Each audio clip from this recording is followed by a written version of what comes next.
children, today I am dealing with the topic laws of motion. So before that, what is mechanics? So mechanics is a branch of physics which deals with the study of motion and forces producing motion. So this mechanics is a branch of physics. So it is a branch of physics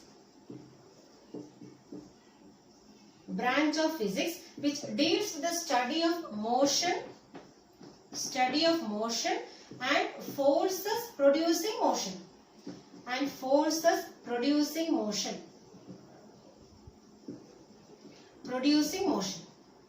Now what is Newtonian mechanics?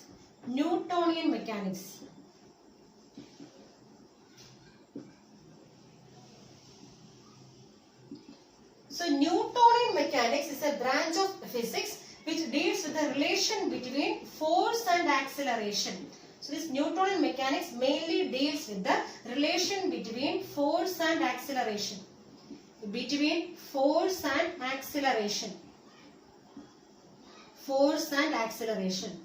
So this Newtonian mechanics mainly deals with the relation between force and acceleration. And suppose if the interacting particles, if the interacting particles are moving with the speed of light, near to the speed of light,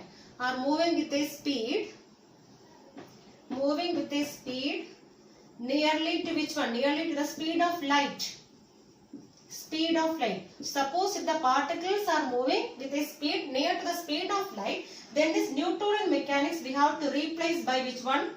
This Newtonian mechanics should be replaced by,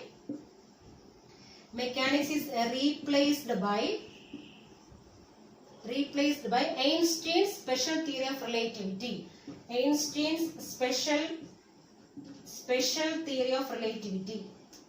Special theory of relativity, and this is applicable for all speeds. Okay, so we have mechanics. It is a branch of physics which deals with the study of motion and forces producing motion. And what is meant by Newtonian mechanics? This Newtonian mechanics mainly deals with the relation between force and acceleration. Yes, for this normal bodies. Okay, but suppose if the interacting particles are moving with a speed nearly equal to the speed of light, so at that time we have to replace this Newtonian mechanics by which one? By this Einstein's special theory of relativity, and this is applicable for all speeds.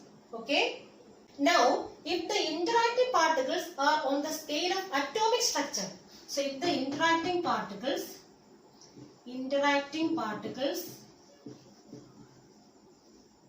are on the scale of atomic structure, then we have to replace this Newtonian mechanics by which one? By quantum mechanics. So this Newtonian mechanics should be replaced by which one? Replaced by quantum mechanics.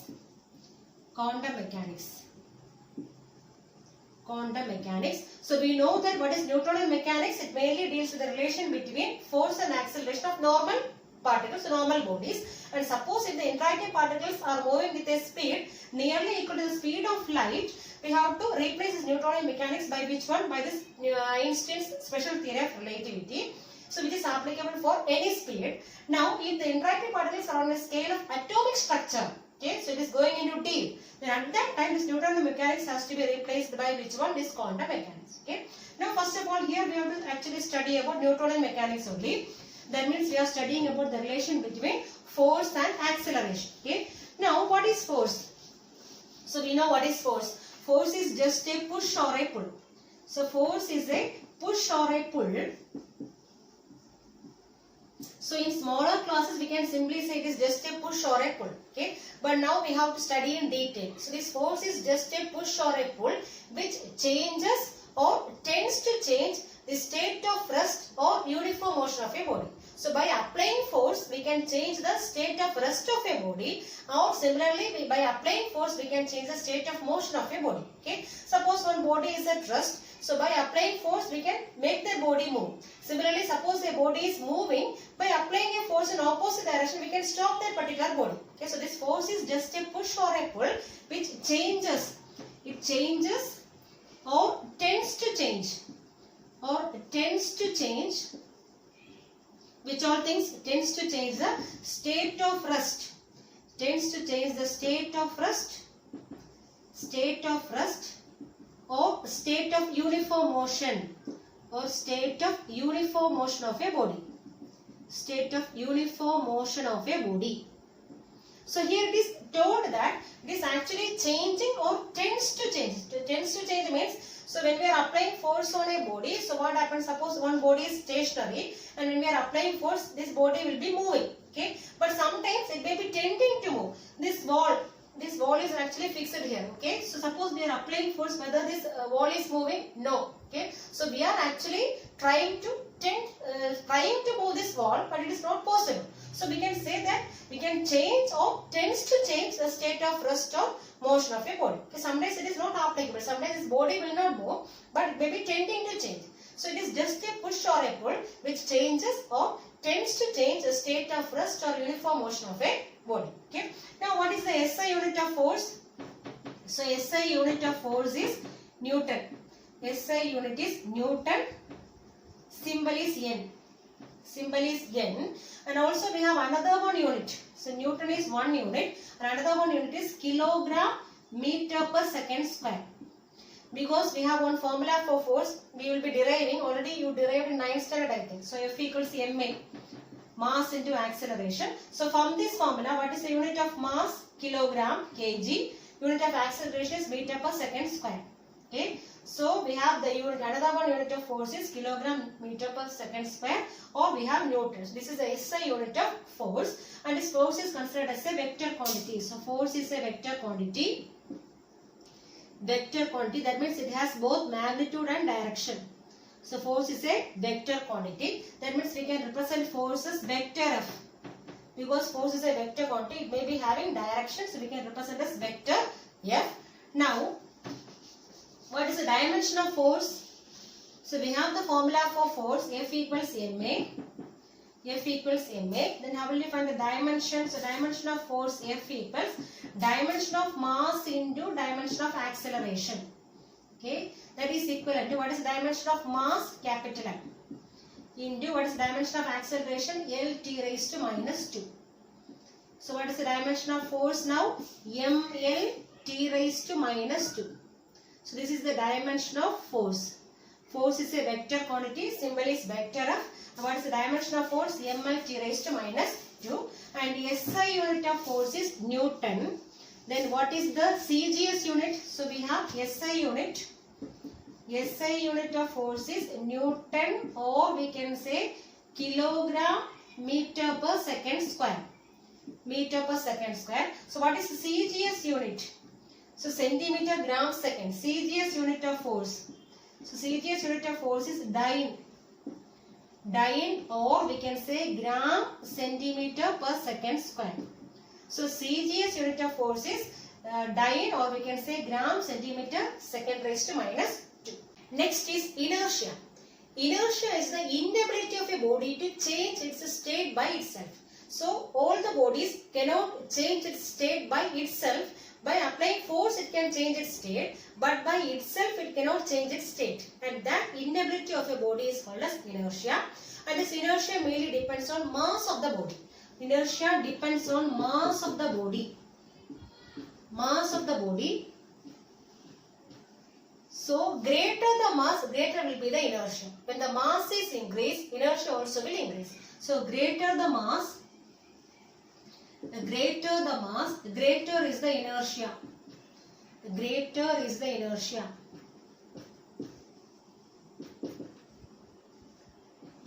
That means the heavier bodies cannot be moved very fast. The heavier body means it may be having large amount of mass. When mass is more, inertia also will be more. That means they cannot change its state very fast. And that inability can be called as inertia. So whenever mass is more, inertia also will be more. When the mass is less, inertia also will be less. That means lighter body can be moved very faster because mass is less. So mass less means we can change its state very fast. So if the mass is more means we cannot change its state very fastly. So greater the mass means greater will be the inertia. And this inertia mainly are of 3 types. So first one is inertia of rest. Inertia of rest. So it is the inability of a body to change its state of rest by itself. Change the state of rest. Rest by itself. So already the body was in rest and the inability of that body to change its state of rest suddenly. That is called as inertia of rest. So it is the inability of a body to change its state of rest by itself. Then second one is inertia of motion. Inertia of motion. So it is the inability of a body to change the state of motion by itself. State of motion by itself. Motion by itself. So here already the body was moving and that inability of the body to change that motion state to another one state, suppose to the rest state. And that is called as inertia of motion. So it is the inability of a body to change its state of motion by itself. Now third one is inertia of direction. Inertia of direction.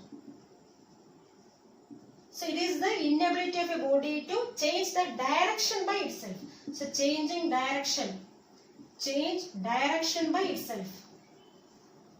So it is the inability of a body to change its direction by itself. Suppose bus is moving in a straight direction. Suddenly when this bus is making a turn and the inability of a person to change direction. That is called as inertia of direction. So this inertia mainly we can classify into 3. Inertia of rest, inertia of motion and inertia of direction. So one example, suppose a passenger is sitting inside a bus and this bus is stationary and suddenly the bus is starting. So this actually it was a stationary bus. So stationary bus means passenger also is at rest. So initially the passenger is at rest and suddenly when the bus starts, so what happens is this passenger will be moving backward. Okay, why this passenger is moving backward? Due to inertia of rest. So this due to inertia of rest, this passenger is moving backward. Passenger moves backward. And why he is moving backward? Because when the bus is moving, this passenger's lower part also will be moving. But what about this upper part? This upper part was initially in the state of rest. And that part appears to be in the state of rest itself. So that is why this upper part is moving backward. Okay, that is called as inertia of rest. So when a bus is suddenly starting, the passengers are moving backward due to inertia of rest because its lower part will be in the state of bus itself. Because along with the bus, this lower part also will be moving. But upper part due to inertia of rest, that part tries to remain in the state of rest itself. That is why this upper part is moving backward. Okay, that is an example for inertia of rest. Similarly, suppose a bus is moving, continuously moving, and suddenly when the bus is stopping, so what happens is passenger is moving forward. Okay, so when the bus is suddenly stopping, so there what happens is lower part comes to rest.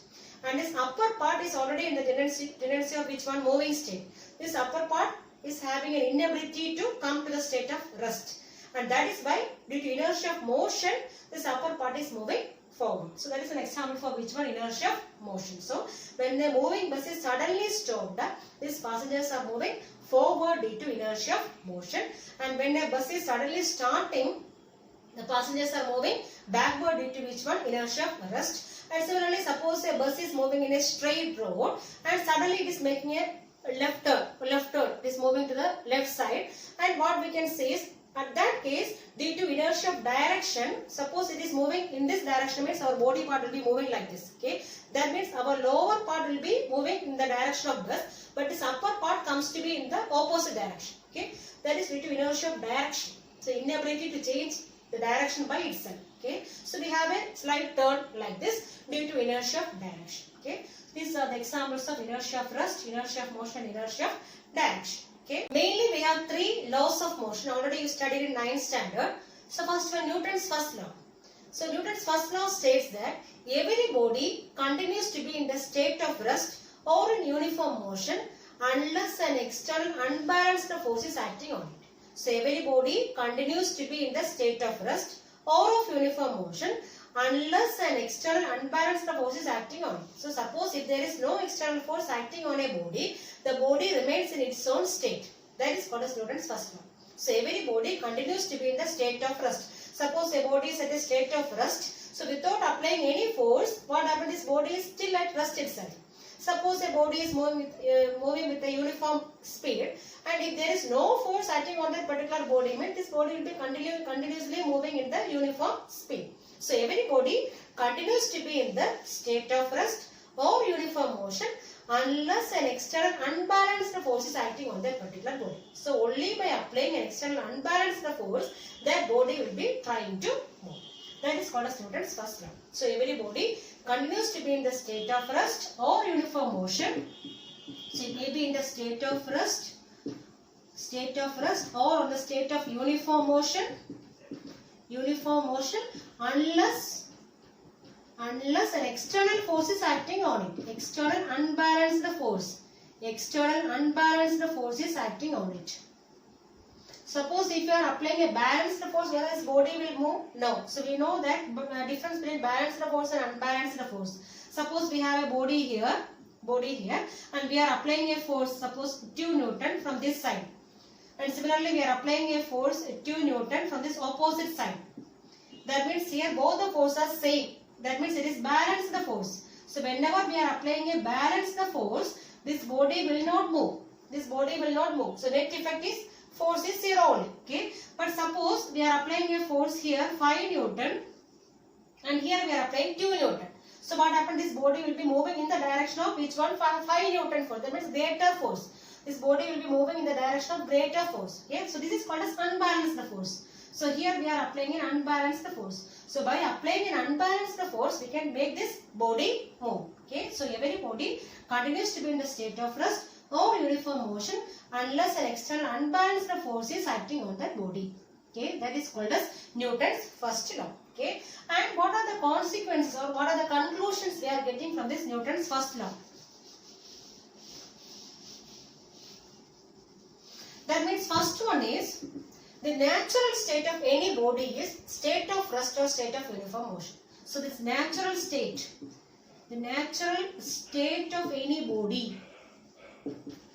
So natural state of any body means it may be either which one? State of rest. So it may be either state of rest or it may be which one? State of uniform motion. State of uniform motion. That is the first conclusion we are getting from which one? Newton's first law. So here we are writing about the conclusions. Conclusions we are getting from this Newton's first law. So first one is the natural state of any body is state of rest or which one? State of uniform motion. Then second one, actually this Newton's first law gives a clear definition for force. So it gives a definition for force.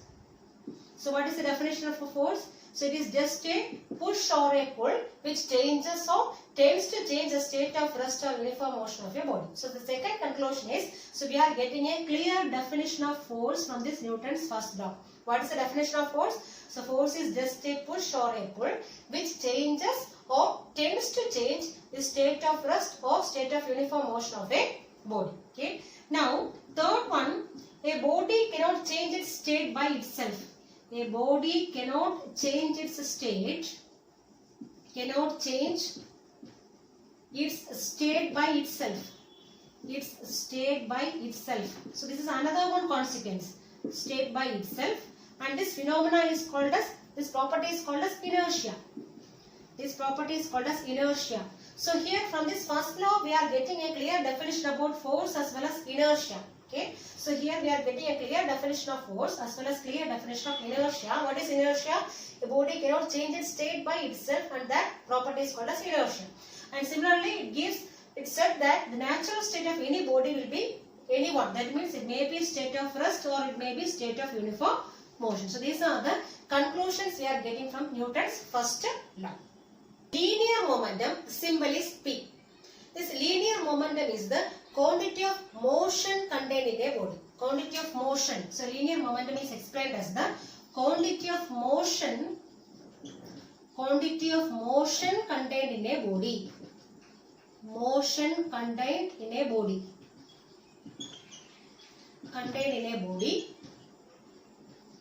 And it is defined as the product product of mass and velocity. So this linear momentum vector, this is a vector quantity only. So it is a product of mass and velocity.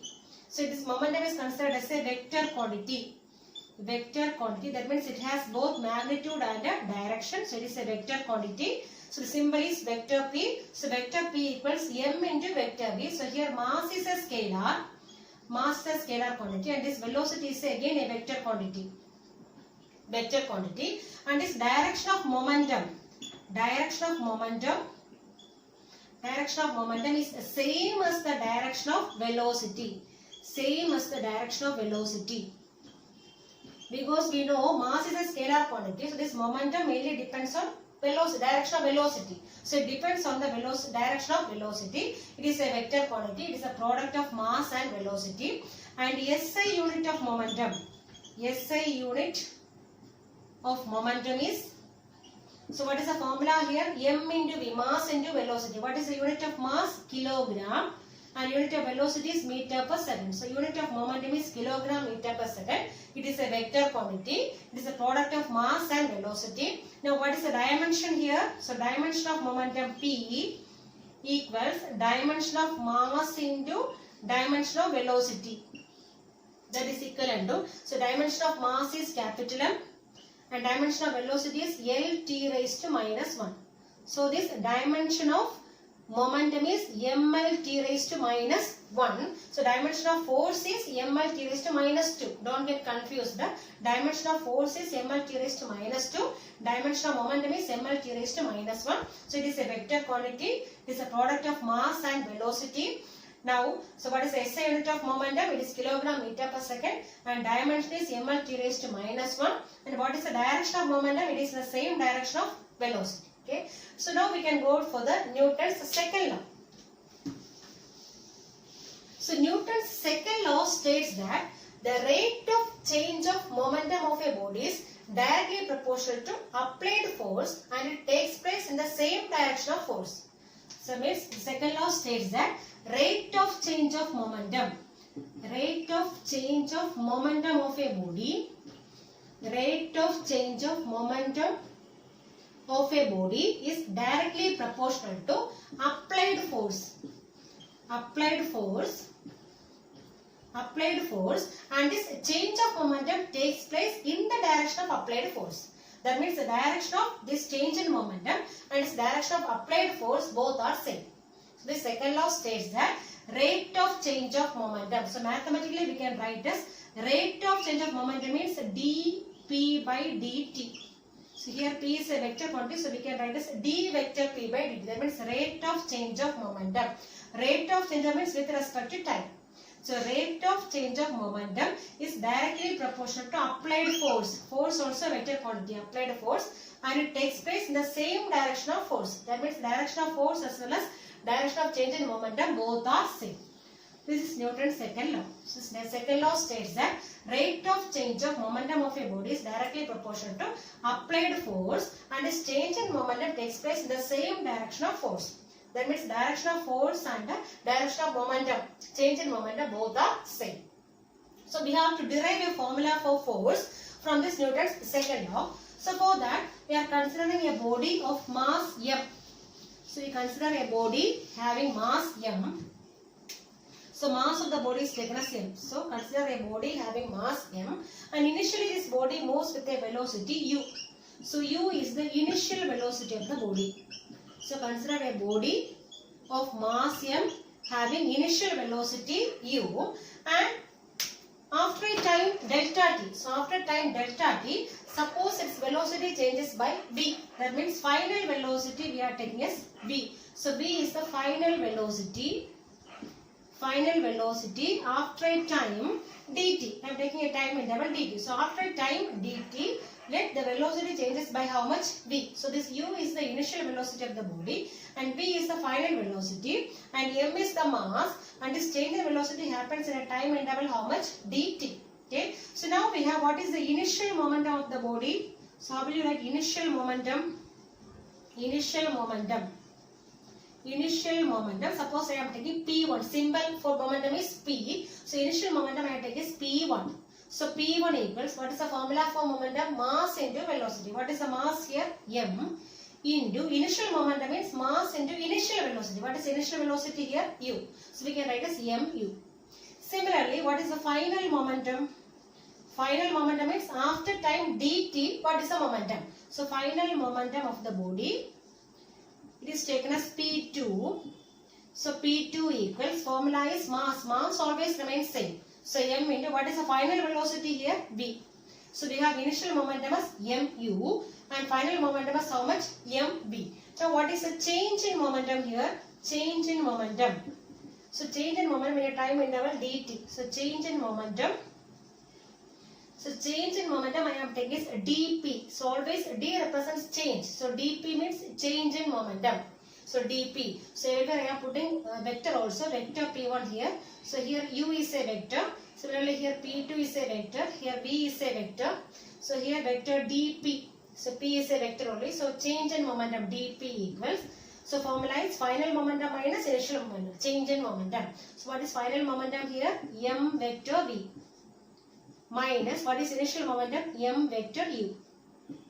So we have considered a body of mass m. Initial velocity is taken as u. Final velocity is taken as v in a time interval dt. What is initial momentum? P1 m into vector u. Final momentum is m into vector v. What is the change in momentum? Vector dp equals m vector v minus m vector u. That is equivalent to m. I am taking common here. So m into remaining we have vector v minus vector u. Okay. Okay, now we have from Newton's second law. What is Newton's second law saying? Rate of change in momentum is directly proportional to applied force. Okay, that means, so here we have from Newton's second law. From Newton's second law. From Newton's second law. So what we can write? Rate of change in momentum. That means d vector p by dt. Rate of change in momentum is directly proportional to which factor? Force vector F. Force F. So now here what is d vector P? So d vector P already we have written m into vector V minus vector. So instead of d vector P I am writing as m into vector V minus vector U. So instead of dp, change in momentum I have written as which one? Vector V minus m into vector V minus vector U divided by, so here we have dt. dt is proportional to which one? Vector F. This is based on Newton's second law I have written. So d vector P by dt proportional to vector F, or instead of d vector P what we can write now? M into vector V minus vector U. Okay, that is, so m into vector V minus vector U divided by dt equals, I am removing this proportional sign, I am multiplying by a constant here, or we can take the reverse. First of all take the reverse and then we can multiply the constant. So first of all I am taking force first. Okay, so that is vector F is proportional to, this one I am writing on right here. So F proportional to m into, what is this? V minus U by dt. V minus U by dt. So what is V minus U? Change in velocity. That means change in velocity. Change in velocity by time. Change in velocity by time. What is that one? It is acceleration. So we have change in velocity by time equals acceleration. So instead of v minus u by dt, what I am writing now? Vector A, acceleration. We have change in velocity by time is equivalent to which one? Acceleration, vector A. Okay. Now I am removing this proportional sign and multiplying by a constant. So if vector F equals, so k is a constant of proportionality. So k into remaining we have m into vector A. Okay. Suppose we have taken this k as 1. If k equals, if constant k equals 1, if k is taken as 1, so what we will get now? Vector F equals m into vector A. So this is the formula for force. So F equals force equals mass into acceleration. So from Newton's second law, we derived a formula for force. From the Newton's second law, we are deriving a formula for force. What is the formula for force? Mass into acceleration. So what is the unit of force? A Newton. And this force is a vector quantity. Acceleration also is a vector quantity. Now from this one, what is the direction of force? Direction of force is in the same direction of acceleration. Okay, because m is a constant. So m constant and this vector A, the acceleration is a vector quantity and this force is in the same direction of which one? Acceleration. Okay, or we can say force in the same direction of change in momentum. That only Newton's second law saying the rate of change of momentum of a body is directly proportional to applied force, and this change in momentum takes place in the direction of force. Both these are in same direction. So we have the formula for force, which one? F equals m into a. Now, what are the consequences of Newton's second law? First one is net force acting on a body in uniform motion along a straight line. Suppose a body is in uniform motion along a straight line, then the net force acting on the body is 0, because we have the formula force F equals ma. F equals ma. Suppose the body is in uniform motion, what about acceleration? A equals 0. So A 0 means what about force? Force also will be 0. So whenever a body is in uniform motion along a straight line, the net force acting on the body is 0. Then second one is the acceleration of a body is due to the net force acting on the body, because we have the formula F equals ma. So this acceleration produced on a particular body is due to the net force acting on that particular body. That means force is actually proportional to acceleration. Okay. Now third one, second law gives us a definition, or that is giving a formula for force. So it enables us to measure force. So we have a formula here. So from second law we are getting a formula for force. What is the formula here? F equals ma. That means we can measure force using which formula? F equals ma. That is from Newton's second law. This first law gives a definition for force, and the second law gives a formula for force. We can measure force using Newton's second law. Now fourth one, it introduces the concept of inertial mass. That means here, so we can say the acceleration produced by a net external force acting on a body. So from this one, so we have the formula F equals ma. So from this, how will you find acceleration? A equals F by m, F divided by m. Okay, that means whenever mass is high, what about acceleration? Acceleration will be less. Okay, so whenever mass is high, we know that inertia is more. So when inertia is more means acceleration will be less. So they indirectly give the concept of which one? Inertial mass. This mass is a measure of inertia. So whenever mass is more, acceleration is less. That means whenever mass is more, inertia is more. So whenever inertia is more means that body cannot move. So acceleration will be less. Okay. So this mass is inversely proportional to acceleration. So whenever mass is more, this acceleration is less. That means whenever inertia is more, acceleration is less. So the body having larger mass will not move faster. Okay, that is indirectly this showing which one? Inertial mass. That is mass is a measure of inertia. So whenever inertia is more or mass is more, acceleration will be less.